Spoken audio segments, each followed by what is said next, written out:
Nakikialam ang COMELEC pagdating sa content ng mga online campaign para sa Bilang Pilipino 2025. Kaugnay pa rin ito, magtutulungan ng COMELEC at MMDA para mas masubaybayan ang midterm elections. Nasa frontline ng balitang yan, si JC Cosico.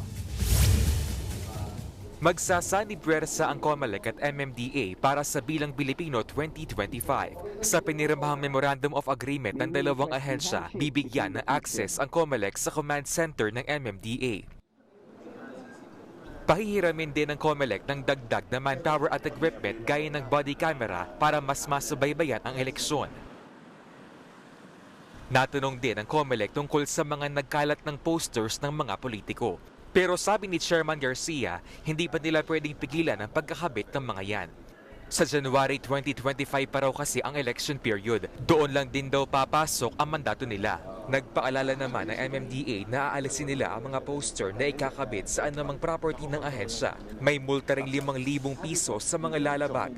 Bago sila magkabit ng kahit anong bagay sa mga poste ng MMDA o sa poste ng LGU, may permit yan eh. Basta may nakakabit dyan sa street lights namin, tinatanggal namin. Kaya sabi ni COMELEC Chairman George Garcia, dapat magkaroon ng briefing o orientation ng mga partido at mga kandidato sa mga tagakabit nila ng poster sa mga panuntunan kaugnay nito. Basta na lang kasi pinapabayaan eh.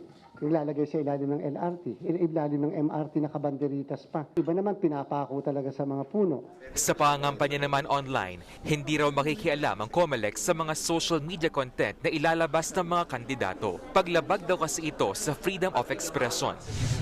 Kanina, nagipagpulong ang Makabayan Block sa COMELEC para mapag-usapan ang social media guidelines para sa eleksyon. Kabilang sa mga napag-usapan ang pagpaparehistro ng social media account ng mga pribadong individual. Pero hiniling ni Chairman Garcia sa on-bank na alisin ang probisyong ito.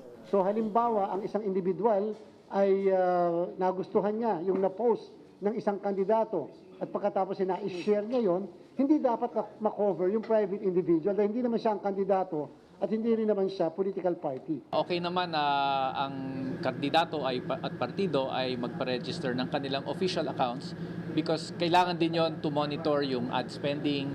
Inaasahang magkakaroon ng resolusyon ng on-bank dito ngayong linggo.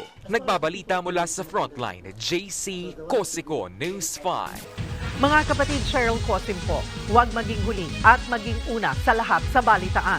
Para sa tuloy-tuloy na talakayang sa Frontline, mag-follow at mag-subscribe sa social media pages ng News 5.